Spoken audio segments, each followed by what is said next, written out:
What up, y'all? It's the kid Fort Worth Fabian, Big Boss Fabo. I'm back with the reaction video for you guys, man. Live streaming reaction, man. Today we got a Mr. Nightmare reaction. He actually just dropped it, and as you can see, it's warehouse horror stories, man. Warehouse horror stories. Ooh, man. Working at warehouses, man, it's a funny thing because I've had a lot of years experience working at warehouses. I tell you guys that, man. With that, it's like you don't want with warehouses, bro. Get in and get out as quickly as possible. I was always a first shifter, morning, early, like 6 a.m., 7 a.m., something like that. Get out of there. Late shifts, like overnight, was never my thing. You know what I mean? But a lot of people do work those late night graveyard shifts at warehouses and stuff like that. It's never been my thing, you know what I mean? So with that being said, I feel like these stories are more related to like weird stuff that goes on at night. So these should be refreshing. So like, comment, subscribe, hit the notification bell, follow me on Instagram and Twitter at Fort Worth Fabian. We're on the road to 1 million, man. Let's get to this reaction. Shout out Mr. Nightmare, man. Keeping it consistent with the heat.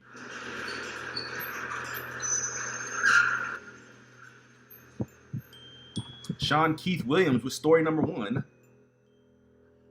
I was assigned as a security guard with the midnight shift at a very large Omaha warehouse when I was a young man. This building was mainly used for storage and it was huge. We as security personnel were tasked with hitting several stations inside this building on the night shift, and this required that we did a lot of walking. There would always be 2 personnel assigned to the warehouse at night, one patrolling the outside perimeter in a car, and one inside the warehouse on foot. That's not enough security. Being outside, sitting in the comfort of a car, was obviously the more desirable of the two. I was working a Wednesday night. I was about half an hour into my shift. I would start the shifts walking around for about an hour, just surveilling the place before sitting down in one of the security offices. This room had some low-budget, ancient camera system that at the time was impressive technology, but it only had 2 screens because there were only 2 cameras in the entire warehouse. One in the northeast corner and one in the southwest corner. That's why we couldn't just sit on our butts in the security office our entire shifts and had to actually patrol the place. You don't want, like, anybody that's thirsty to hit a lick, you don't want to tell them about this place right here, bro. You got 2 cameras, 2 security cameras around the whole building and only 2 monitors. Come on, man. That's a sitting duck right there. This was a shared warehouse for some tech companies, and a lot of expensive equipment was held here, hence why 2 security guards would have to be there every single night. The warehouse layout was similar to that of a regular grocery store. There were like 10 to 15 aisles, and one intersecting aisle that cuts between the other 10 to 15 in the middle. I was still making my initial rounds around the place, when I saw all the way down at the end of the aisle I was in, something at the end section. It was like this white thing that kind of resembled the shape of a head, and it was poking out from behind the end section. Mind you, it was so far away that all I could make from it was this white-looking object.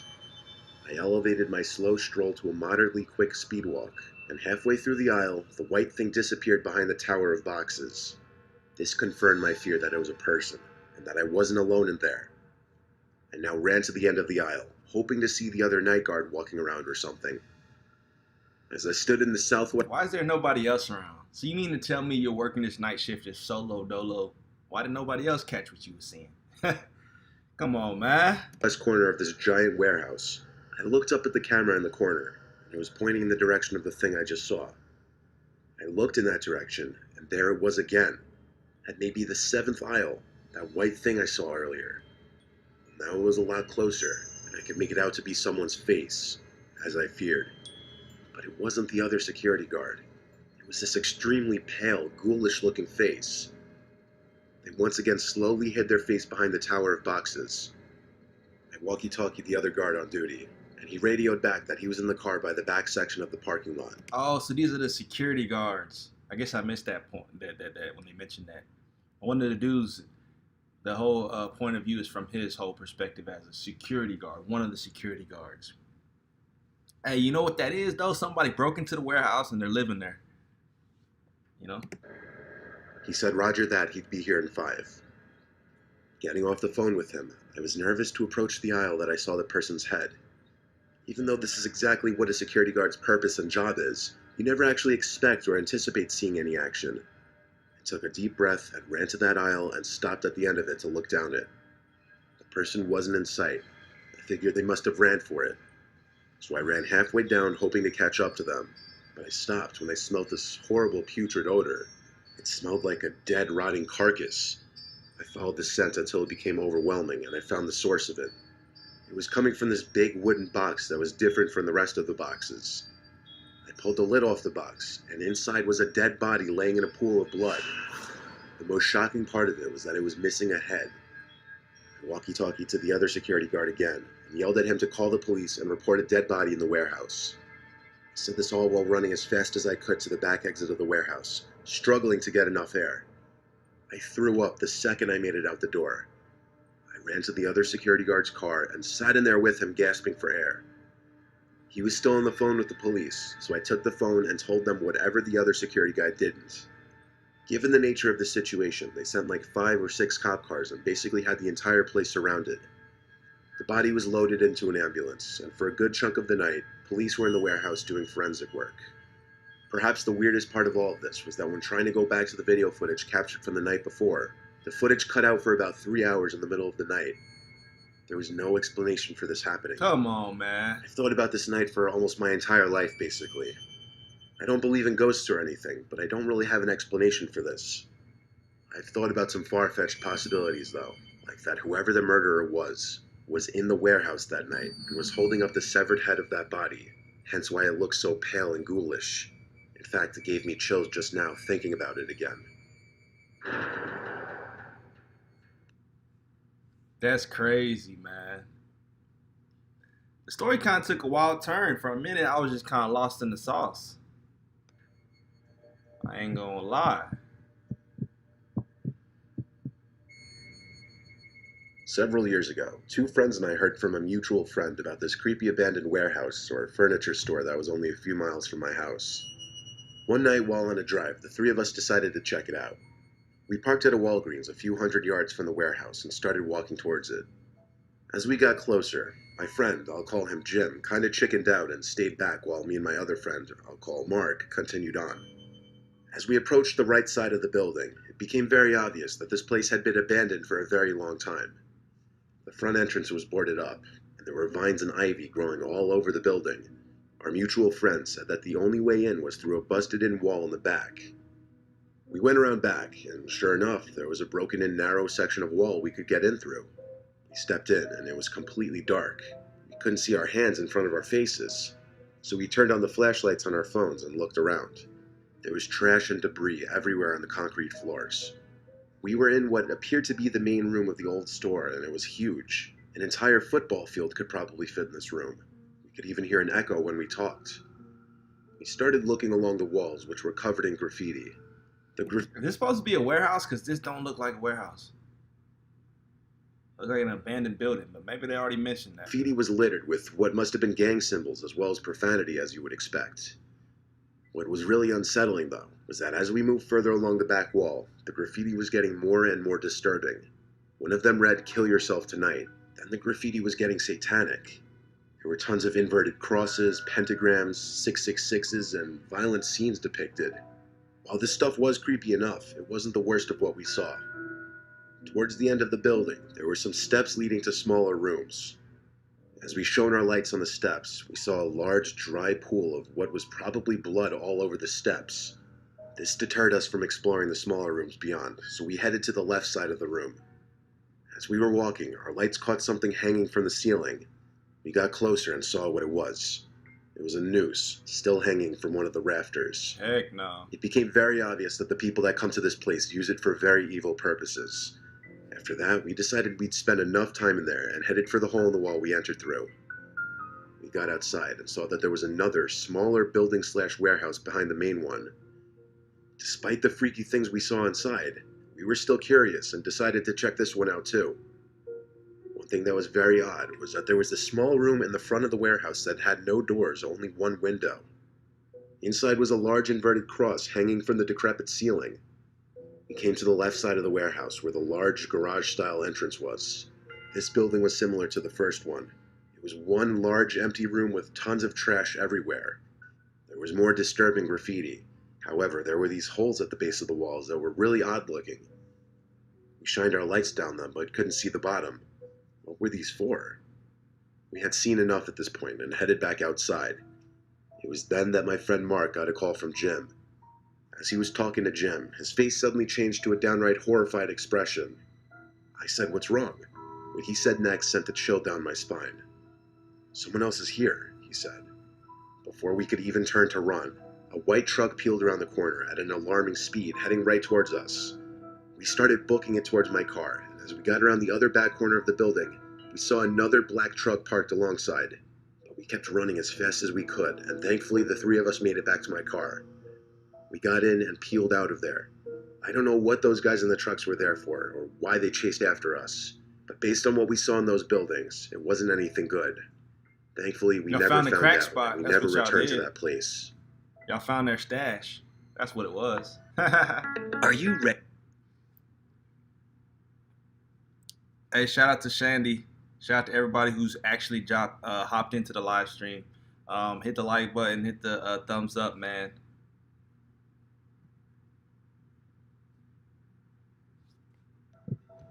Story number 3 by Toozy. In my mid-20s, I used to be a party planner and event coordinator. I was basically in charge of throwing dope parties for this record label group.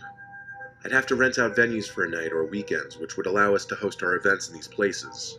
Usually we wouldn't pay until after the event. Abandoned so warehouse the landlord parties, or man. owner- The abandoned warehouse parties, bruh. So fun, but so, I don't know, so forbidden. Is that the word? It's like, you feel like let me know if you've been to an abandoned warehouse party first off. But hey, man, it's just something about those warehouse parties that seem like something horrible could go completely wrong at any moment in time. A lot of these parties don't got no supervision, especially if it's like an abandoned place. Then it's just like, obviously, people turning up, doing crazy stuff. You know what I'm saying? So I remember a warehouse party I went to in Florida one time, man. I was like 20 years old or something like that. It was It was like, I'm not gonna say it was crazy, but there's no supervision there. It's like kids just in a warehouse, and like, I'm positive the cops got called that night. But I dipped before the party even, really hit like the peak, the late hours. I just went home. But yeah, warehouse parties, man. of whatever property we were using would take a cut of the profits. There was this one time that my group rented this big warehouse for an entire weekend, and we would be hosting parties Friday and Saturday night. Once the place was rented out, I had to do a lot of setting up, which included setting up tables for bottle service, setting up portable bars, and a DJ stand. A lot of work would go into these kinds of pop-up venues, but they were always extremely profitable. My buddy Jack, who was also on the event planning team, was helping me on the Wednesday before the party weekend. He drove a truck full of equipment to the empty parking lot that the warehouse sat in. I was having trouble figuring out how to get the power to a certain part of the warehouse activated. I looked for any kind of electrical panel or circuit breaker box, but I was having trouble finding one. I gave the building owner I dealt with a call, and he picked up almost right away. His name's Carter. He told me exactly where to go for the electrical panel that would turn on the specific lights I was looking for. I'm not good with directions. He directed me to a door that had an exit sign on top of it, but it wasn't on. Through this door, I was in a very short, very narrow space with a door on one side which I presume led to the outside, and then a half flight of stairs on the other side. I was supposed to go down this half flight of stairs, which led to another tight space with a couple doors. This room was hard to explain without just seeing it for yourself. I'm 6'4", so I had to bend down a little bit just so my head wouldn't hit the ceiling. That's how... We got an NBA player in the room, ladies and gentlemen. He's 6'4". He had to bend down to get through the whole doorway. cramped it was down there. He hooping. This level had very dim nightlight kind of lights hung on the ceiling. Dim, but enough light to navigate just fine. I found the electrical panel, and Carter told me exactly which switches to flip. Then I shut the panel door and turned the key to lock it, even though he told me to just leave the key in the lock. I thanked him, and our call ended. I heard a loud and obvious buzzing sound that would be going off in spasms. I followed the sound of it to a door, leading to a pitch-black room. Pulling the door open was hard. This is just too much creepy stuff going on. Like, there's a certain point where you got to stop and say, hey, I'm doing too much extra stuff right here. Like, I'm taking it too far. I'm going too far. I'm, like, playing too much of a detective role, bro. Because, like, in scary movies and stories, always the ones who are too curious die. They die first because you're doing too much. Fall back. Fall back. You don't need to be out here doing all this wild stuff like, oh, what was that sound? Let me go find out. Oh, this door's open. Let's go check out what's behind the other door. It's like, nah, bro. preserve your safety and your life. Get out of there. Like, look at this image right here, right now. This doesn't look appealing at all. This looks like something is going to happen bad. Like, is that not a phone? Look at, what is that? A random phone? Is that a phone just sitting on the floor? It just look weird. Like, come on, y'all.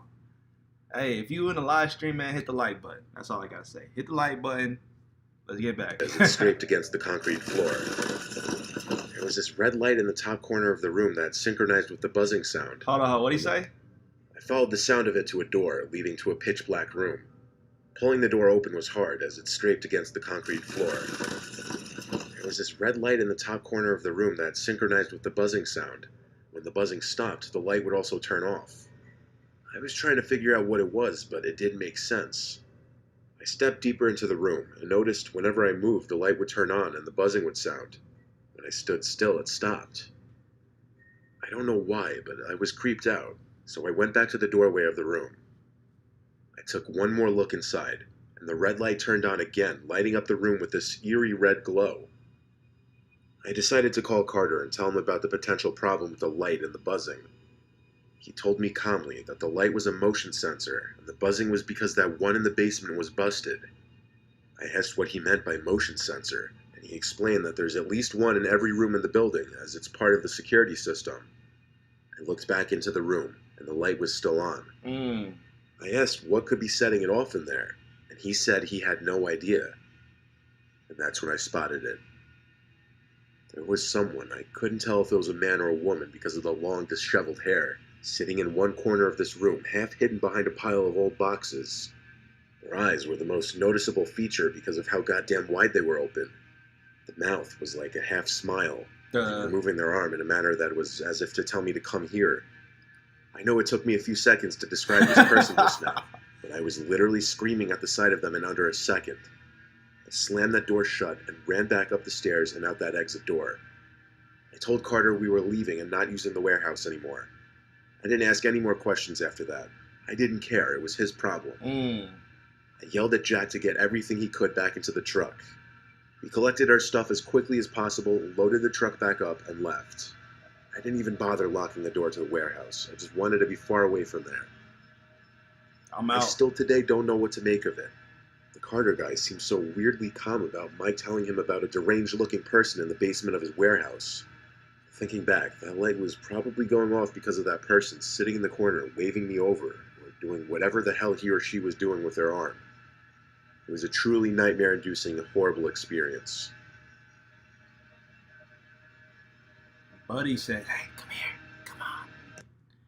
Hey, you. Why is people whispering always creepy? What's it about somebody whispering that's real creepy? Hey, come on. Hey, you, come here. Like, what? So basically, yeah, man, that's our creepy, true warehouse horror stories, essentially, for Mr. Nightmare. He just dropped this one not too long ago. If you're in the live stream or watching this video at the current moment, man, be sure to hit the thumbs up, hit the like button, man. I do have a few reactions that I'm going to do coming up. Live stream reactions coming up next, so you'll see me hop right back on live right after this. So just join the next live stream if you're willing. Be sure to hit the thumbs up, the like button, like, comment, subscribe, hit the notification bell. Follow me on Instagram and Twitter at @FortWorthFabian, man. We're on the road to 1 million, so we'll catch you guys in the next video. Just hop on to my next live stream, man. If you're in the live stream right now, hit the like button. I'm about to hop off and create a new live stream, so we'll catch you in the next one. Peace.